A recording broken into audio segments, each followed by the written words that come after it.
اور اس پر مسلمانوں کی حکومت قائم کر دی تھی۔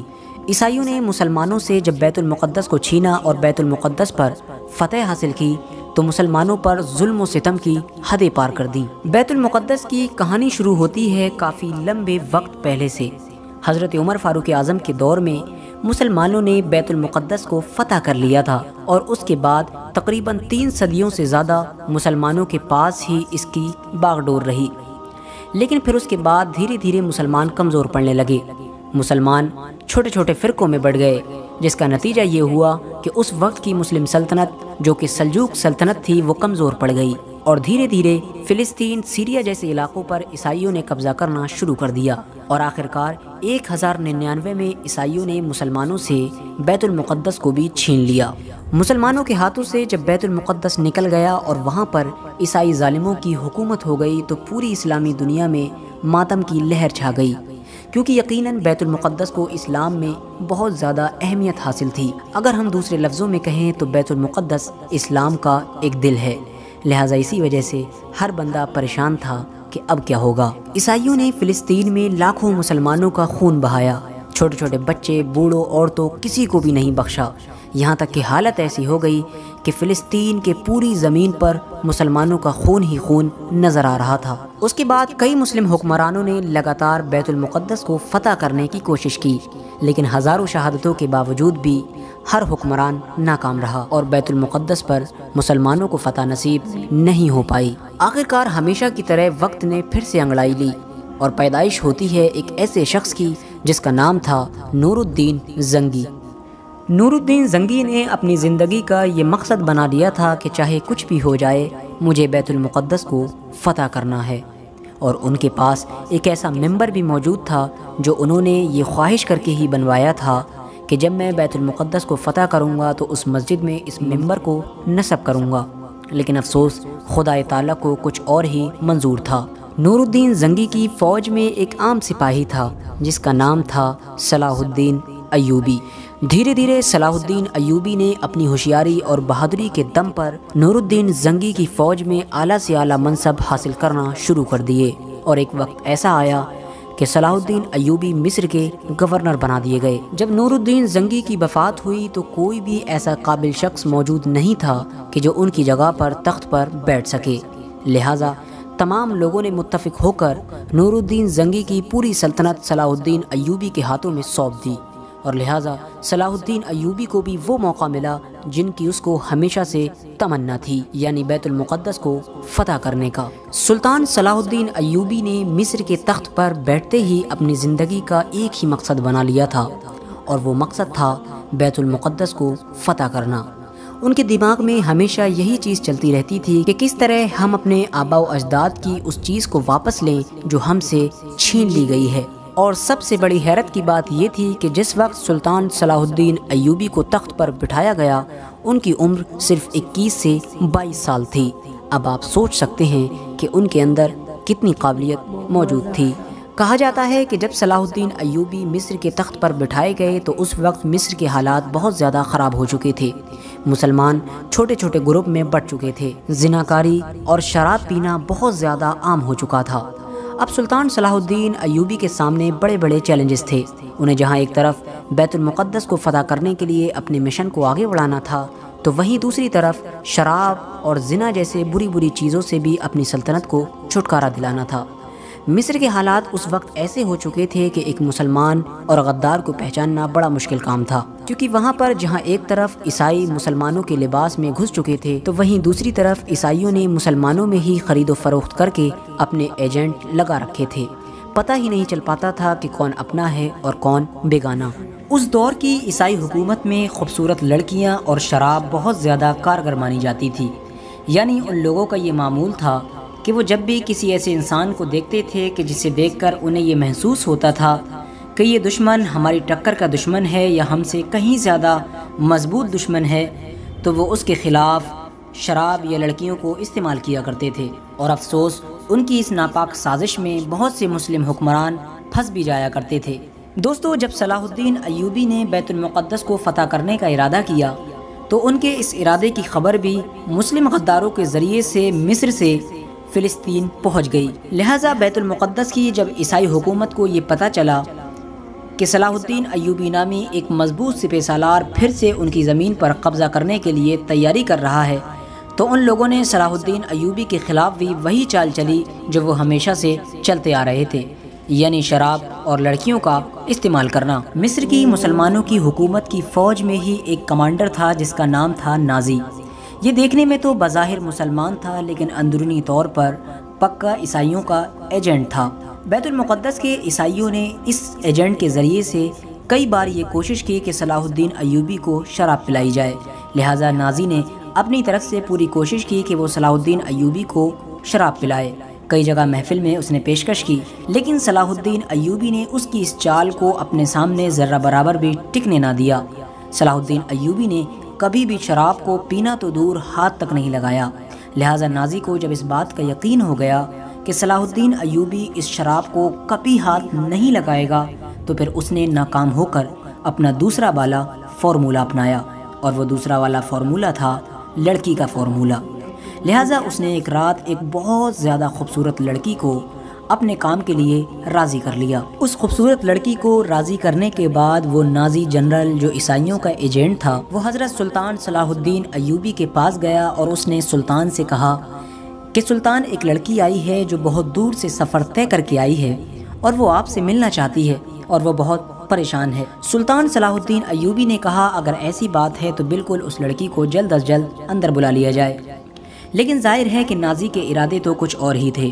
نازی نے سلطان صلاح الدین ایوبی سے کہا کہ وہ لڑکی اس بات کی بھی ضد کر رہی ہے کہ وہ آپ سے اکیلے میں ملنا چاہتی ہے۔ یہ سن کر سلطان صلاح الدین ایوبی کے چہرے پر مسکراہٹ آ گئی، کیونکہ آپ سمجھ چکے تھے کہ یہ نازی جو اندرونی طور پر عیسائیوں کا ایجنٹ ہے، یہ آپ کو کس جال میں پھنسانا چاہتا ہے۔ لہٰذا سلطان صلاح الدین ایوبی نے فرمایا اگر ایسی بات ہے تو ٹھیک ہے، میں اپنے خیمے میں جا رہا ہوں اور اسے اس خیمے میں بھیج دیا جائے۔ سلطان صلاح الدین ایوبی کی اجازت ملنے کے بعد اس غدار کمانڈر نے اس لڑکی کو یہ مشورہ دیا کہ تمہیں جا کر سلطان صلاح الدین ایوبی کے ساتھ غلط حرکتیں کرنا ہیں اور ان کو اپنی طرف مائل کرنے کی پوری کوشش کرنا ہے، اور ساتھ ہی اس سے یہ وعدہ کیا گیا کہ اگر تو سلطان صلاح الدین ایوبی کو ایک گلاس بھی شراب پینے کے لیے راضی کر لے گی تو تجھے وہ سب کچھ دیا جائے گا جو تیری مرضی ہوگی۔ لہٰذا اس ارادے کے ساتھ وہ لڑکی سلطان صلاح الدین ایوبی کی خیمے کی طرف روانہ ہوئی، لیکن جیسے ہی وہ لڑکی سلطان صلاح الدین ایوبی کے خیمے میں داخل ہوئی تو فوراً سلطان صلاح الدین ایوبی نے اپنے کندھوں سے چادر اتار کر اس لڑکی کو وہ چادر دے دی اور اس سے یہ کہا کہ اس چادر سے اپنے بدن کو ڈھک لو۔ یہ سنتے ہی وہ لڑکی اپنے اوپر بہت شرمندہ ہوئی۔ اس کے بعد سلطان صلاح الدین ایوبی نے بڑے ہی محبت کے ساتھ اس لڑکی سے یہ سوال پوچھا کہ اے لڑکی، تمہارے ماں باپ کون ہیں؟ یہ سن کر وہ لڑکی خاموش ہو گئی، کیونکہ ظاہر ہے کہ اسے یہ خبر نہیں تھی کہ اس کے ماں باپ کون ہیں، کیونکہ اس وقت عیسائی حکومت کے لوگ یتیم بچوں کو قیدی بنا لیا کرتے تھے، اور ان میں سے جو بھی خوبصورت لڑکیاں ہوا کرتی تھیں ان کی بچپن سے ہی اسی کام کے لیے پرورش کیا کرتے تھے۔ اس کے بعد وہ لڑکی سسک سسک کر رونے لگی اور حضرت سلطان صلاح الدین ایوبی سے کہنے لگی کہ ان لوگوں نے مجھے آپ کے ساتھ غلط کام کرنے کے لیے بھیجا تھا۔ یہ سن کر سلطان صلاح الدین ایوبی کے چہرے پر مسکراہٹ آئی اور آپ نے اس لڑکی سے فرمایا جاؤ اور اپنے سرداروں سے کہنا کہ تم نے مجھے جو کام سونپا تھا میں نے وہ کام کر دیا ہے۔ اس لڑکی نے جا کر اپنے سرداروں سے یہی کہا اور اس لڑکی کی یہ بات سن کر تمام عیسائی لوگ خوش ہو گئے۔ انہیں یہ لگا کہ شاید وہ اپنے مشن میں کامیاب ہو گئے۔ اگلی صبح ہوتے ہی نازی کمانڈر یعنی جو عیسائیوں کا آدمی تھا اور مسلمانوں کی فوج میں رہا کرتا تھا، اس نے یہ غدر مچانا شروع کر دیا کہ دیکھو ہمارا سلطان تو ایک شرابی ہے، ہمارا سلطان تو ایک زناکار ہے۔ تمام لوگ اس سے بڑی حیرت میں پڑ گئے اور لوگوں کے درمیان پھوٹ پڑنا شروع ہو گئی۔ جب سلطان صلاح الدین ایوبی اپنے خیمے سے باہر آئے تو انہوں نے دیکھا کہ پورے محل میں ان کے بارے میں یہی باتیں گردش کر رہی ہیں۔ سلطان صلاح الدین ایوبی نے فوراً فرمایا کہ تم لوگ مجھ پر اتنی بڑی بڑی تہمت لگا رہے ہو، کم سے کم ایک بار اس لڑکی سے تو پوچھو جس کے بارے میں نازی کمانڈر دعویٰ کر رہا ہے۔ لہٰذا اس لڑکی کو بلایا گیا۔ اس لڑکی نے تمام لوگوں کے سامنے یہ جواب دیا کہ قسم ہے مجھے اس خدا کی جس کو میں مانتی ہوں، میں نے اپنی زندگی میں سلطان صلاح الدین ایوبی سے زیادہ شریف اور نیک شخص نہیں دیکھا ہے، کیونکہ رات بھر میں ان کے خیمے میں رہی، اس کے باوجود بھی سلطان صلاح الدین ایوبی نے کوئی غلط کام کرنا تو دور میری طرف غلط نگاہ سے بھی نہیں دیکھا۔ لہٰذا جب لڑکی نے یہ جواب دیا تو تمام لوگوں کے سامنے اس نازی کمانڈر کی کرکری ہو گئی اور اس کا منہ کالا ہو گیا۔ عیسائیوں کی جب یہ لڑکی اور شراب دونوں سازشیں ناکام ہو گئیں تو اس کے بعد بھی انہوں نے مسلسل سلطان صلاح الدین ایوبی کے خلاف سازشیں جاری رکھیں، لیکن وہ ہر سازش میں ناکام ہوئے جاتے تھے۔ لہٰذا اب ان لوگوں کو ڈر ستانے لگا تھا کہ آخر سلطان صلاح الدین ایوبی سے کیسے نپٹا جائے، ورنہ ایک دن وہ آئے گا کہ یہ بیت المقدس کو ہمارے ہاتھوں سے چھین لے گا۔ آخرکار جب سلطان صلاح الدین ایوبی نے مصر کی تمام مصیبتوں سے چھٹکارا پا لیا اور مصر میں اپنی سلطنت کو بہت زیادہ مضبوط کر دیا تو پھر انہوں نے بیت المقدس کے راستے پر روانہ ہونے کا ارادہ کیا۔ بالآخر سلطان صلاح الدین ایوبی اپنی فوج کے ساتھ بیت المقدس کو فتح کرنے کے لیے مصر سے نکل پڑے۔ سلطان صلاح الدین ایوبی اور ان کی فوج کے لوگوں میں جہاد کا جذبہ کوٹ کوٹ کر بھرا ہوا تھا اور ان لوگوں کی زندگی کا صرف ایک ہی مقصد تھا، بیت المقدس کی فتح۔ اور پھر ہتین کے میدان میں عیسائی اور مسلمانوں کی فوجیں آمنے سامنے ہوئیں۔ بہت خطرناک جنگ شروع ہوئی جس میں مسلمانوں کی فوج نے عیسائیوں کی فوج کا صفایا کرنا شروع کر دیا۔ سلطان صلاح الدین ایوبی کی خوخار فوج ظالم فوج کا صفایا کرتے ہوئے بیت المقدس کی طرف اپنے قدم دھیرے دھیرے بڑھا رہی تھی اور خود سلطان صلاح الدین ایوبی اپنی فوج کا جوش بڑھانے کے لیے اپنی فوج کے درمیان میں آ کر عیسائیوں کے ساتھ جنگ کر رہے تھے۔ ہزاروں ظالم فوجیوں کو قتل کر دیا گیا اور ہزاروں عیسائی سپاہیوں کو گرفتار کر لیا گیا۔ سلطان صلاح الدین ایوبی نے اپنے گھوڑے کی رفتار بڑھائی اور بیت المقدس پر اسلام کا جھنڈا بلند کر دیا، اور اسی دن سے مسیحی حکومت کا وہاں سے خاتمہ ہو گیا اور مسلمانوں کی حکومت قائم ہو گئی۔ سلطان صلاح الدین ایوبی اپنی پوری عظیم فوج کے ساتھ پوری شان و شوکت کے ساتھ بیت المقدس میں داخل ہوئے۔ جب بیت المقدس کو مسلمانوں نے فتح کیا تو وہاں کے عیسائی لوگوں کو یہی امید تھی کہ شاید انہیں قتل کر دیا جائے گا، کیونکہ انہیں معلوم تھا کہ جب ہم لوگوں نے بیت المقدس کو فتح کیا تھا تو ہم نے مسلمانوں کا قتل عام کیا تھا۔ لیکن سلطان صلاح الدین ایوبی نے ویسا کچھ بھی نہیں کیا جیسا اس وقت کی عیسائی فوجوں نے مسلمانوں کے ساتھ کیا تھا۔ سلطان صلاح الدین ایوبی نے تمام عیسائیوں کو فدیہ لے کر وہاں رہنے کی اجازت دے دی، اور جو لوگ غریب تھے، فدیہ نہیں دے سکتے تھے، ان کا فدیہ خود سلطان صلاح الدین ایوبی اور ان کے بھائی نے ادا کیا۔ اس کے بعد سلطان صلاح الدین ایوبی نے نور الدین زنگی کا وہ ممبر بیت المقدس میں نصب کر دیا، جو ممبر نور الدین زنگی نے اس خواہش کے ساتھ بنوایا تھا کہ جب وہ بیت المقدس کو فتح کریں گے تو اس میں یہ ممبر رکھا جائے گا۔ لیکن دیکھیے خدا کو کیا منظور تھا کہ نور الدین زنگی کی خواہش سلطان صلاح الدین ایوبی نے پوری کی۔ بیت المقدس کی فتح کی خبر جب پوری دنیا میں ہوا کی طرح پھیل گئی کہ سلطان صلاح الدین ایوبی نام کے ایک انسان نے بیت المقدس کو فتح کر لیا ہے تو تمام دوسری عیسائی حکومتوں میں تہلکہ مچ گیا۔ دیکھتے ہی دیکھتے تمام عیسائی حکومتوں نے آپس میں ایکتا کر لی اور انگلینڈ، جرمنی، فرانس، اس طرح کے تمام دیشوں نے مل کر ایک فوج تیار کی۔ انگلینڈ کا بادشاہ رچرڈ اور فرانس کا بادشاہ فلپ اپنی فوجوں کو لے کر فلسطین کی طرف روانہ ہوئے۔ عیسائیوں کی اس پوری فوج کی تعداد تقریباً 6 لاکھ تھی، وہیں سلطان صلاح الدین ایوبی کی فوج کی تعداد کچھ ہزاروں میں ہی تھی، لیکن اس کے باوجود بھی مسلسل سلطان صلاح الدین ایوبی تقریباً 3 سے 4 سال تک لگاتار اس فوج کا مقابلہ کرتے رہے۔